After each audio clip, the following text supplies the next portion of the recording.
Hello, everyone. This is Loretta Sernowski from Max Fine Properties, your Canadian realtor in Arizona. Welcome to another episode of Living in Arizona. And we are talking about a very important subject today in the desert. That is water. And we have our special guest today, Sarah Porter.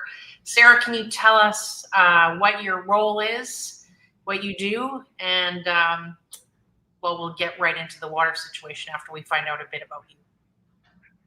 Sure. It's great to be with you. I'm the director of a water policy think tank that's based at ASU. It's called the Kyle Center for Water Policy, and we're part of a 45-year-old policy center, the Morrison Institute for Public Policy.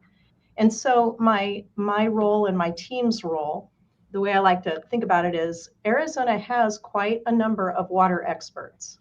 But the vast majority of those water experts represent a stakeholder in the water conversation. Water is complex in the state of Arizona. It should be because it's a scarce resource. And our role is to try to look at what's going on with water resources and water policy from a neutral, nonpartisan perspective. And in this job, which I've held for 10 years, almost 11 years, I've come to see the importance of having experts in this kind of neutral, nonpartisan role, because most of the information that we get about any of the many complex subjects that we deal with from day to day comes from someone who has a particular agenda or bias. So we need a few neutral, nonpartisan people in these complex areas. I always find it interesting when I ask my guests about how they got to be involved in the role that they do, because everyone has different interests. And what led you to your role? What did you have something happen in your life, or it's just a job opportunity, or you've always been obsessed with water? Well, I think I've always been particularly captivated by water because I was born in Phoenix and grew up in a family that did a lot. We did all our family vacation and quality time in the beautiful places in Arizona and other parts of the U.S. Southwest. And so I had that feeling that you get, like, if there's water in a place, it's extra special. There's a real connection with, rivers and places with water, creeks. I wound up becoming a lawyer, and I practiced complex commercial litigation in law firms. But during that time, and I was based in Phoenix, I wound up getting involved with an environmental organization, the Audubon Society, and became really activated in a project to develop a nature center in a restored section of the Salt River about 2 miles south of downtown on Central Avenue in the Rio Salado habitat. And in that process, I became such a volunteer that my husband kept saying they should pay you for all the time you're giving. And eventually they said, you know what, we can create a position for you. So I jumped over to that job and eventually became the state director and a vice president of Audubon. And in that capacity, I came to see that protecting rivers and wetlands was the most important thing we could do to help wildlife in the U.S., in the Intermountain West. Mm-hmm. So I led an initiative among the states of the Intermountain West for Audubon to focus our energies on protecting riparian, as they say, that's river habitat and wetlands. And that got me back into sort of like, oh, well, I'm a lawyer, I love policy. And I came to see that water is really captivating. It's a complex adaptive system. If you push over here, you're going to have an outcome over here that you may not have intended. Who doesn't love that? And so when the Kyle Center was launched, becoming the director of it seemed like a great opportunity for me. That happened in 2015, and they haven't been able to get rid of me since. Well, you are a lawyer, so no one wants to argue with you. Oh, tell my children. So why is Arizona such a unique environment when it comes to water management? Yeah. Well, just from a water management perspective, I think there are two things. I mean, first of all, we know that Arizona is unique because it's an incredibly biodiverse state. And all of that factors in, and I hope we'll get into that in terms of like where our water comes from, and but I think in terms of water management, it's really two things. One is We don't have enough water to do all of the things that people could do with water everywhere in the state. So we have to make choices. And the second thing that makes Arizona different when it comes to water management is that around here, one of our most important sources of supply, groundwater, which is really the moisture that's the moisture in the stuff underground, and we're able to pump that out. That groundwater is non-renewing because we pump it out far faster than nature replenishes it. About 2 to 3% of the rain, of the precipitation that falls in most of Arizona makes its way into the aquifers to recharge aquifers and essentially be groundwater. And think about it, a place like Phoenix that gets 7 or 8 inches of rain on average per year, not 2 inches, 2 to 3% of that 7 to 8 inches is what becomes groundwater. So because we have to think of groundwater as a non-renewing resource, that poses choices that are really difficult because there are choices about whether or not people could be or should be using groundwater for different purposes. So you actually touched on my next question, which a lot of people don't know. We are, for the most part, a resort state. We have a lot of snowbirds that come from places that actually have a lot of water, trees, lakes. Where does Arizona get its water from? Mm-hmm. Well, we have 4 primary sources of supply, and I already talked about groundwater. That's one of them. And then our other sources of supply are in-state rivers. The biggest in-state river system is the Salt Verde system that SRP manages, and that water is delivered to kind of the older parts of Greater Phoenix, from the West Valley to the East Valley. We have reclaimed water, which is water that is put into the wastewater treatment system and then is treated fit for reuse. People know it as effluent, but it's more, I think it's a fancier name to call it reclaimed water. So that's the nomenclature we're going with. And then finally, we have Colorado River water.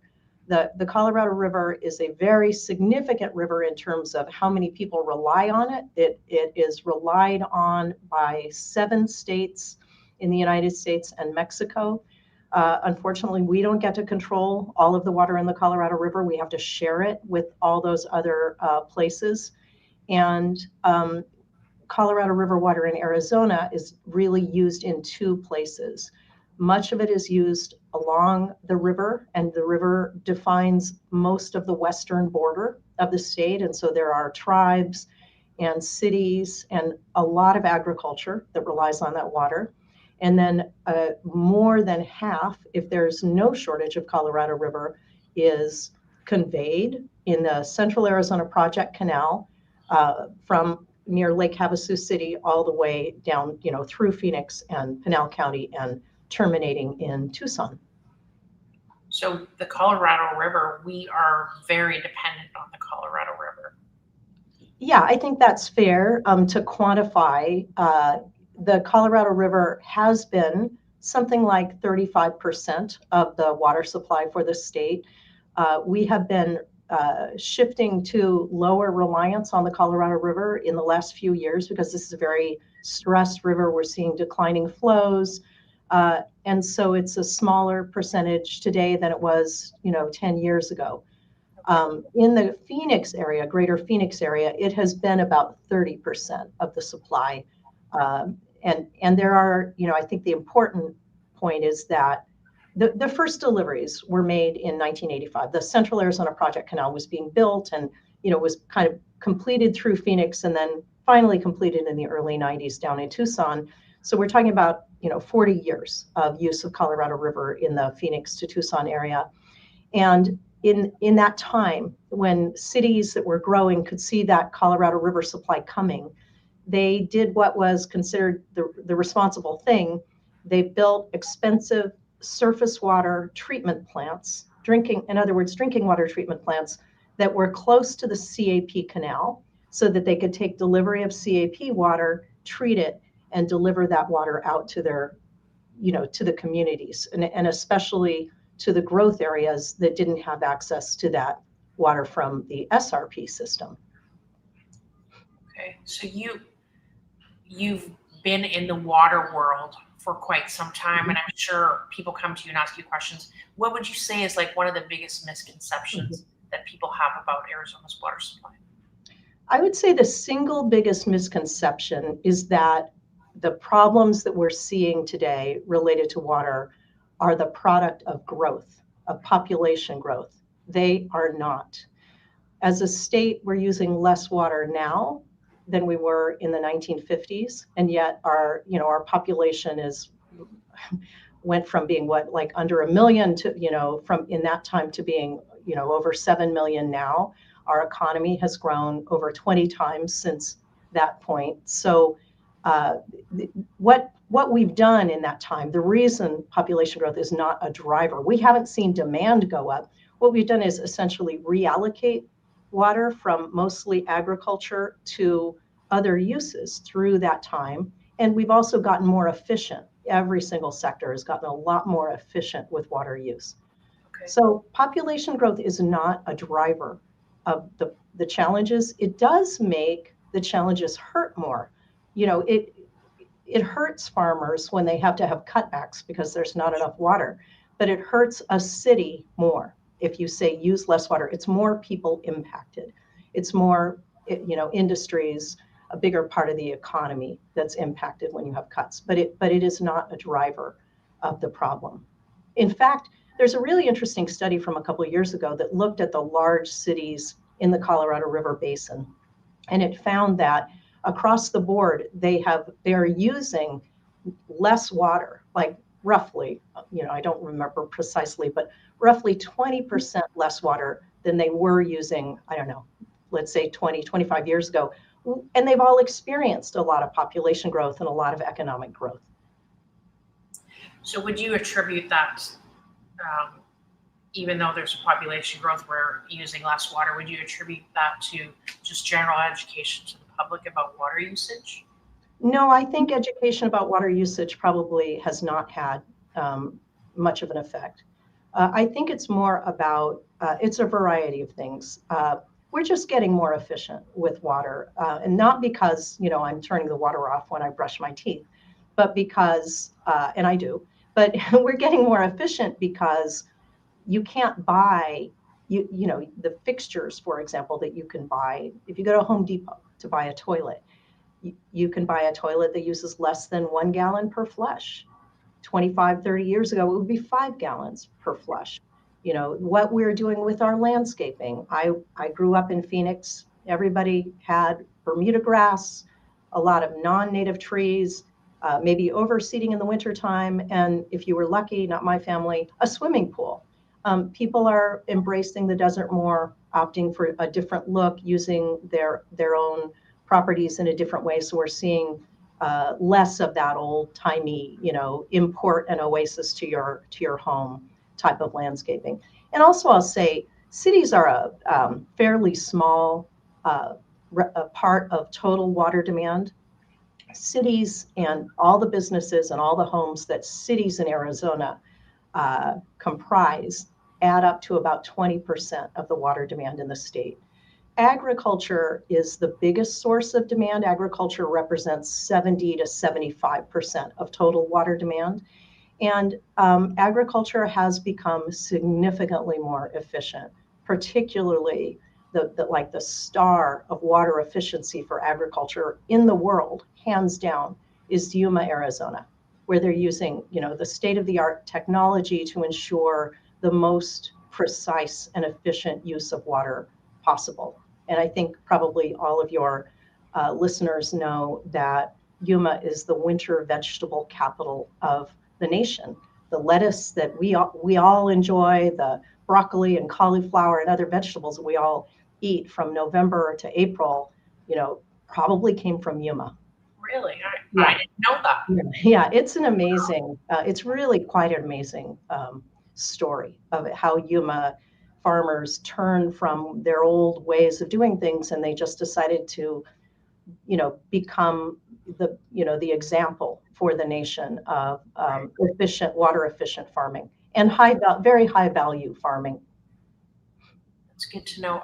Yeah. You mentioned swimming pools. Mm-hmm. So as a realtor, people, when they're looking at houses, 99% of people that are coming to buy a vacation home want a swimming pool. So what is your 2 cents on swimming pools in Arizona? I don't, if people want a swimming pool, I think that's fine.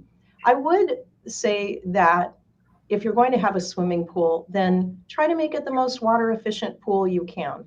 Make sure that your pipes and pump are, super not leaky, very efficient.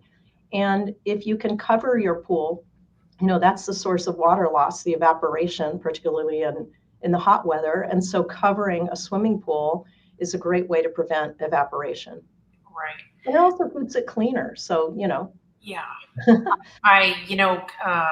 Being a realtor in Canada for over 20 years, we used I've never seen a swimming pool without a swimming pool cover. It's funny. And when I moved to Arizona, I've never seen a swimming pool with a cover. I just don't, I don't understand, especially like we used like a solar cover. Yeah. I mean, kept it warmed it up. Yeah. I just don't understand why people don't use them here.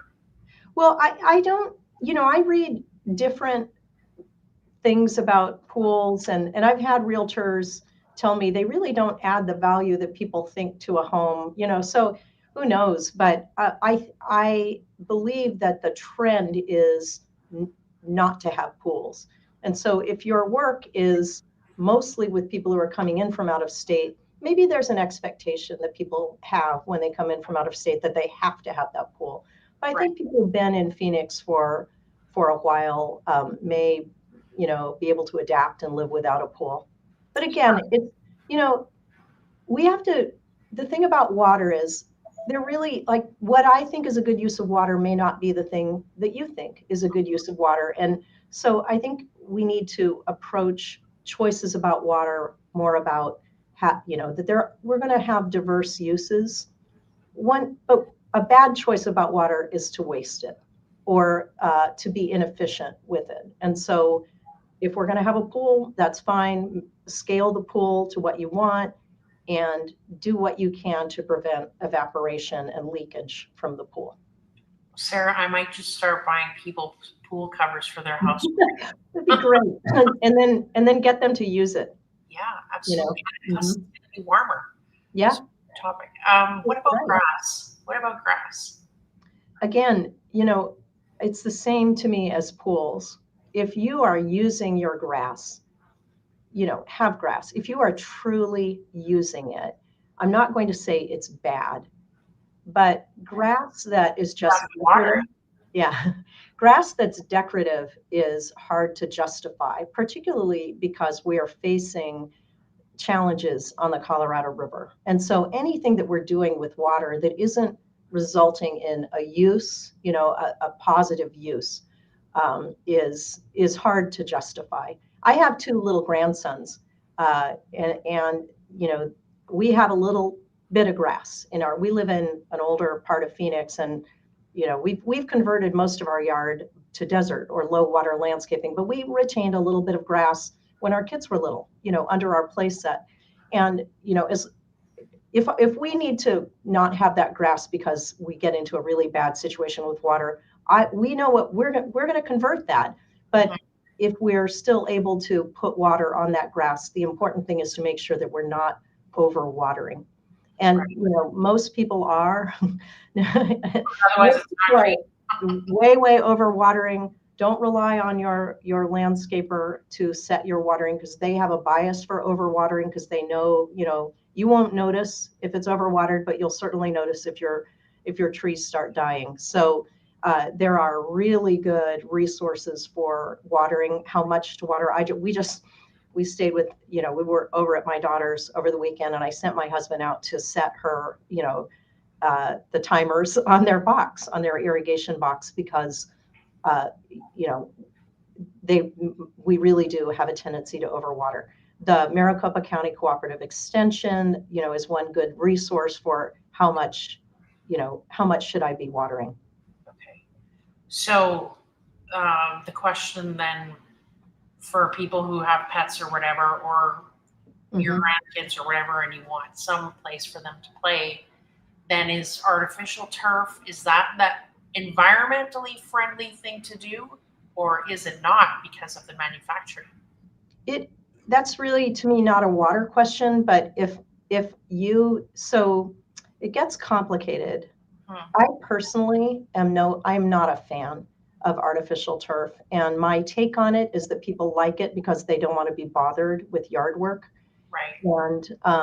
And what is most dismaying for me is to see artificial turf in a yard with almost no other vegetation. Just not even a tree, not a bush, just a green piece of plastic out front. But does it use less water than grass? For sure. Does it provide the evapotranspiration cooling effects that we all need because of grass? No. Are there things better than grass to provide the evapotranspiration cooling that our cities desperately need? Yes. Trees are better than grass for cooling. Square foot for square foot, they probably use a lot less water. Desert adapted, low water adapted plants are the very best choice for landscaping. But I understand, some people buy a home and they just don't want to have to pay somebody to rake their leaves or take care of their yard, and they don't want to do it themselves, and so they're going for artificial turf. I would like to see less of it, and you know, there are better solutions but that's not really a water question. Yeah, but it isn't. It is. I mean, where you live, it's you have beautiful trees, and there's more vegetation there. Yeah, that's true. And it's a cooler part of town. The older parts of Phoenix are cooler than other parts of town, and we can thank the trees and bushes, for cooling. It's evapotranspiration. Trees are the lungs of a city, trees and bushes and other plants. And so putting plastic everywhere, which is what, artificial turf is, doesn't have the benefit of that cleaning, the filtering of the air, the cooling effects, all of that. Are we truly in a water crisis? Well, crisis, sure, there are people who would say we are. We are in a situation where there's one source of supply that is very overstressed, and that's the Colorado River. Water users in central Arizona, Colorado River water users, are first in line to take cuts unless there's an agreement among the 7 states that share the water to run, to do something different. And so those cities that went out and built those surface water treatment plants to serve their growth areas in the 80s and 90s, they are now needing to find alternative supplies because we don't know how deep the Colorado River cuts could be in the coming years. This is not news to them. Most of the cities that are impacted, most of the communities have been working on this.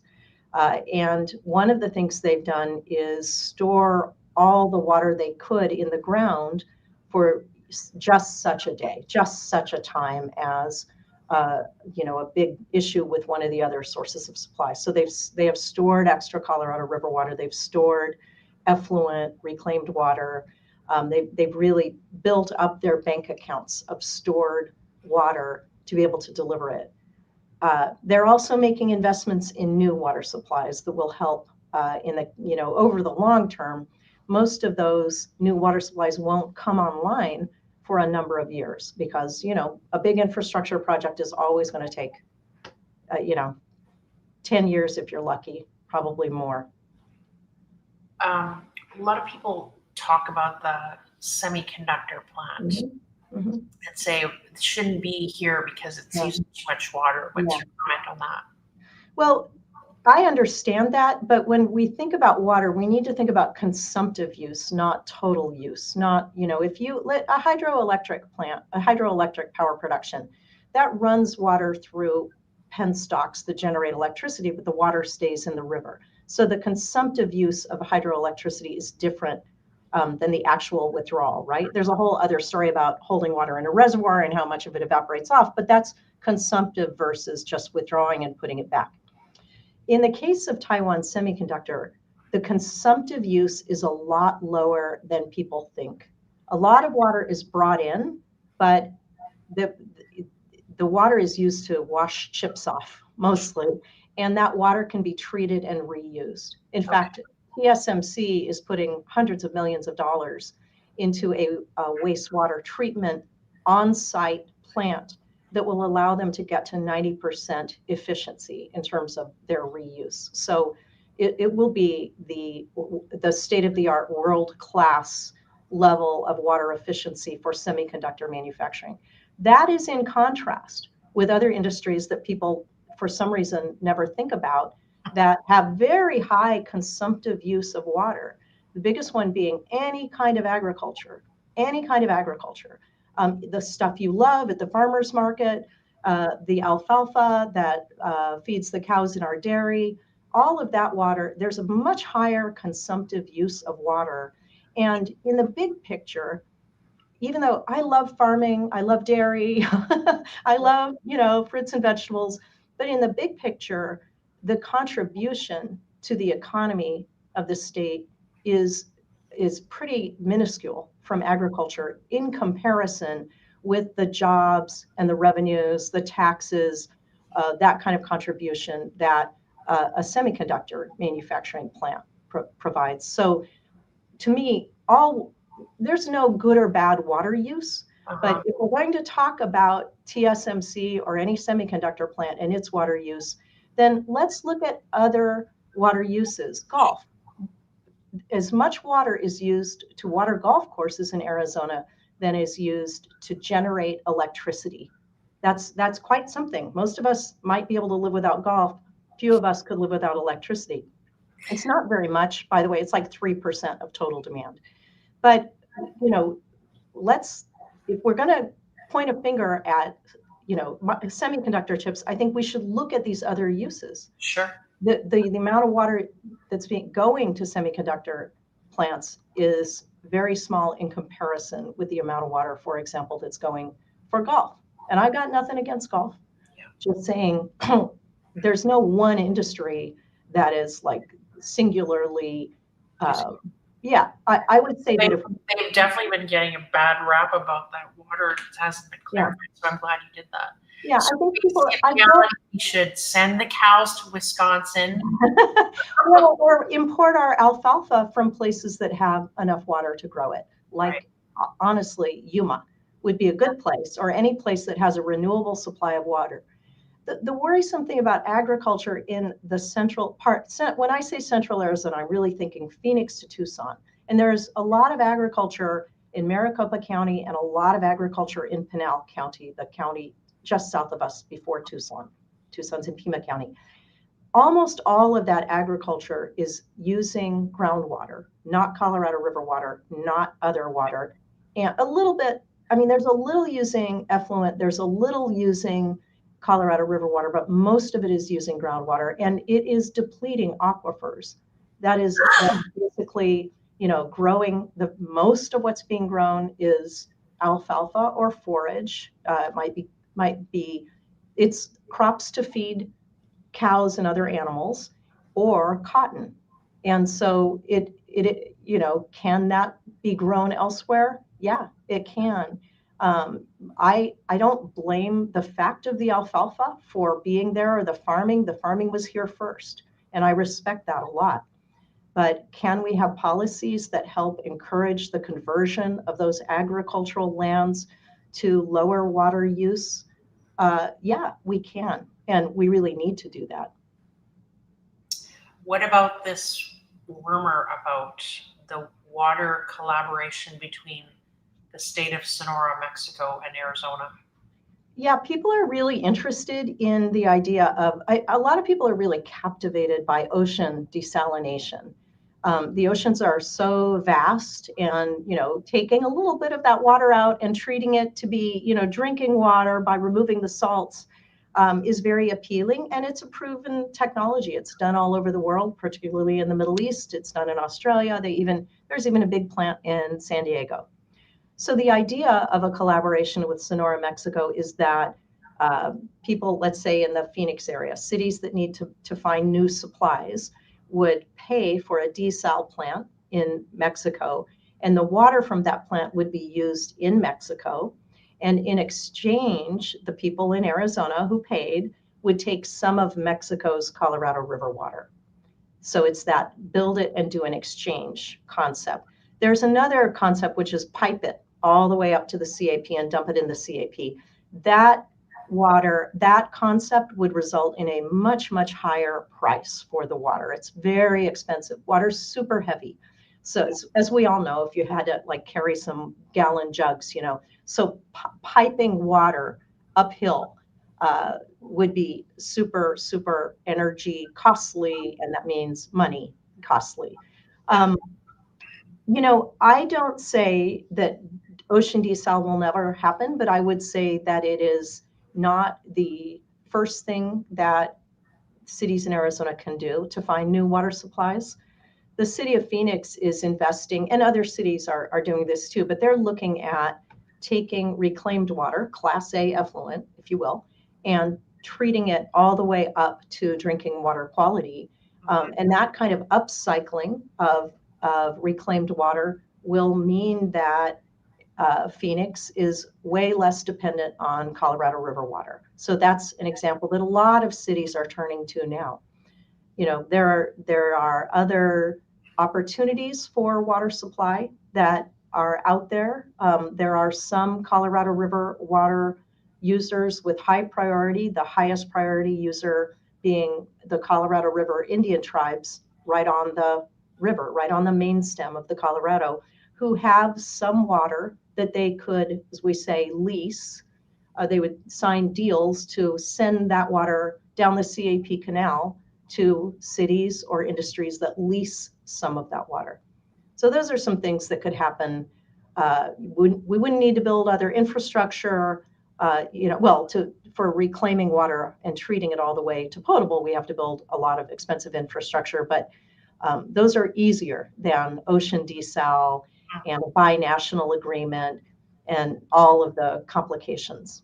And I'll just say in San Diego, they have a county water authority. It's kind of sort of like the Central Arizona Water Conservation District, or SRP. And the water authority decided to build a big, fancy ocean desal plant. They spent a lot of money on it.